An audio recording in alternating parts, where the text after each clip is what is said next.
안녕하세요, 혜안입니다. 오늘은 좋아하는 사람을 잊는 방법 오랜만에 찍고 있는데요. 좋아하는 사람을 잊는 방법 시리즈를 통해서 많은 분들이 잊기도 하고 아직까지 잊지 못하는 단계에 있으신 분들도 계실 것 같아요. 저의 경우는 이 방법들을 통해서 그리고 차츰 시간이 흐르면서 좋아하는 사람이 잊는 과정 속에 어떤 생각이 들었는지 그리고 현재 정말 그 사람을 잊은 이 시점에 어떤 생각이 드는지를 말씀을 드리려고 합니다.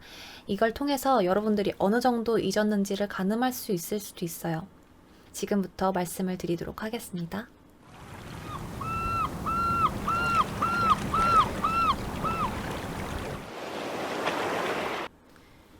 저는 이 과정들을 세부적으로 나누지는 않겠지만 굵직굵직한 것들을 좀 빠르게 말씀을 드릴게요.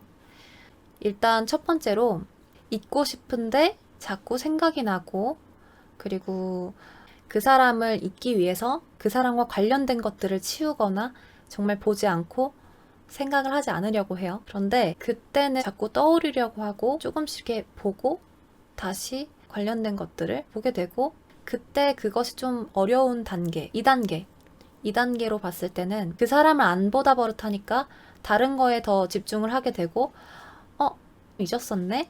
이 정도입니다. 그 이후에 3단계 정도 되면 정말 문득 생각나요. 정말 문득. 그리고 음악을 들을 때 4단계 정도 되면 꿈에서까지 나올 때가 있어요. 의외로 저는 뭐 사람마다 다르겠는데 저는 많이 잊었다 싶을 때 꿈에 나오더라고요. 그래서 이거는 참 신기한 것 같아요. 정말 나왔으면 좋겠다 이럴 때는 안 나오다가 좀 잊고 잘 살고 있는데 갑자기 꿈에 나오고 이럴 경우가 그쯤에 많이 생겼던 것 같거든요.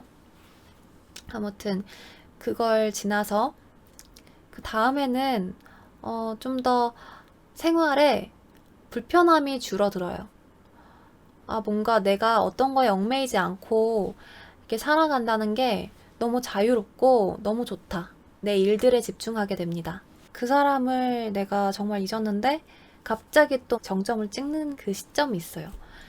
어떤 계기로 인해서인지는 사람마다 다르겠지만 뭐 음악을 통해서든 계절을 타거나 아니면 길 가다가 봤거나 옛날에 좋아했던 그 감정이 갑자기 솟고 이건 내가 힘들 때 특히나 찾아올 수 있는 그런 가능성이 높고 그럴 때 약간 흔들릴 수 있어요. 생각나게 되는 그런 계기를 통해서 갑자기 감정이 물밀듯이 예전 감정이 떠올려지는 그 그리움, 미화된 어떤 무언가 그것이 다시 나에게 오면서 나를 힘들게 합니다. 제발 생각나지 않게 해주세요.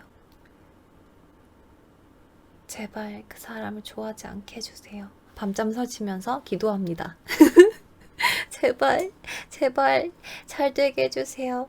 제발 제가 정신 차리게 해주세요. 잠을 설치면서 진짜 내려놓는 그 단계에 옵니다. 이거를 놔야지. 정말 좋아하지 말아야지. 이거는 고통이다. 이대로는 안 되겠다. 그 감정이 정점을 찍을 때 여러분들이 결단을 지을 겁니다. 집착의 끝을 볼 때 끝이라는 게 분명히 있어요. 그러니까 집착을 너무 많이 해버리면 이게 반대의 것과 만납니다. 끝과 끝은 통한다라는 말을 되게 좋아하거든요. 그거랑 같이 그런 원리로 내가 많이 갖고 있는 집착들, 그런 마음들, 그것이 정점에서 내가 감당하지 못하는 수준에 이르면 이게 탁 사라져요. 결단을 짓든 하여튼 변화가 옵니다. 내가 변화를 하는 거겠죠? 예. 왜냐면 너무 힘드니까. 너무 힘드니까 하여튼 내려놓음이 발생합니다. 내려놓을 정도로 됐을 때는 진짜로 잊은 느낌이에요. 정말 잊은 느낌. 그날 밤 저는 완전한 이별을 해야겠다라는 마음을 먹습니다. 완전한 결심, 완전한 결단을 내려요. 그 사람을 잊긴 했지만 어떤 기회가 있거나 그렇다면 나는 그 기회를 잡겠다. 다시 사랑하겠다. 뭐 이런 생각이 듭니다. 그러니까 잊었는데 나는 그 사람을 받아들일 수 있다. 언제든 다시 좋아하고 사랑할 수 있을 것 같다. 이 기간이 굉장히 오래 지속됩니다. 사실상 이게 끝인 사람들도 있어요. 그런데 저 같은 경우 최근 들어서는 마지막 단계, 내가 진짜 마음을 정리했구나라는 생각이 들어요. 딴 동네 이야기예요.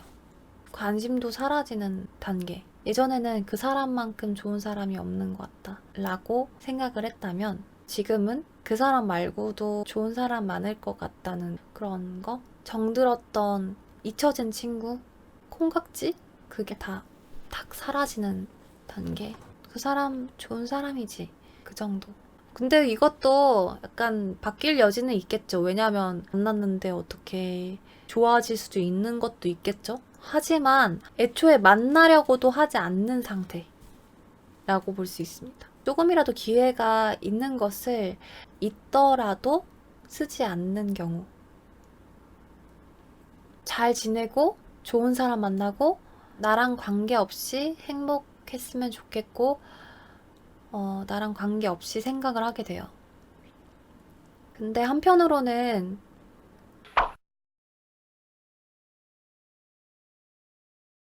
구독과 좋아요 많이 눌러주시고요. 댓글도 꼭 남겨주세요. 지금까지 혜연이었습니다. 안녕히 계세요.